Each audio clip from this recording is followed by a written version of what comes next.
আলাইকুম ওয়া রাহমাতুল্লাহ। আলহামদুলিল্লাহ, মহান রব্বুল আলামিনের অসংখ্য শুকরিয়া। রব্বুল আলামিন আমাকে আপনাকে এখানে এসে কথা বলার সুযোগ সৃষ্টি করে দিয়েছেন। সর্বস্তরের কুলাউড়ার যাত্রী সাধারণের ব্যানারে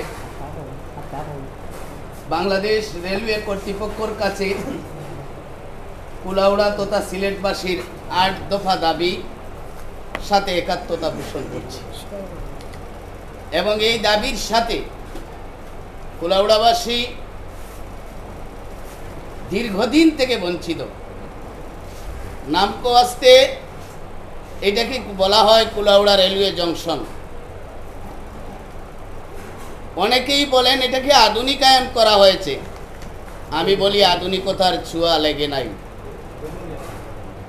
বাংলাদেশের বিভিন্ন জায়গায় ডিজিটাল মনিটর লাগিয়ে কখন কোন ট্রেন আসছে যাত্রীরা দেখছে, কিন্তু কুলাউড়ায় এ ধরনের একটি মনিটরও লাগানো হয় নাই, যার কারণে অনেক সময় যাত্রী এবং স্টেশন মাস্টারের মধ্যে বাদ বিতণ্ডা সৃষ্টি হয়।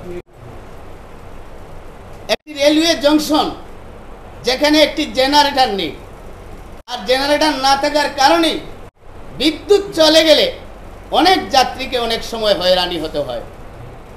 তাই আমি আন্দোলনকারী আমার ভাইদেরকে বলবো, আমাদের স্টেশনেরও বিভিন্ন সমস্যার কথা আপনারা এখানে নিয়ে আসবেন।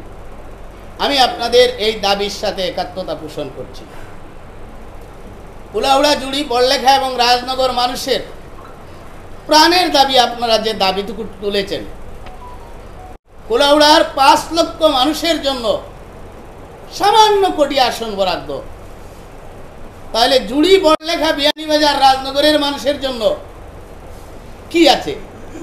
তাই আমি আপনাদের এই দাবির সাথে একাত্মতা পোষণ করছি এবং আগামী দিনে আপনাদের সকল আন্দোলন সংগ্রামে আমরা আপনাদের পাশে থাকার অঙ্গীকার ব্যক্ত করছি। আমরা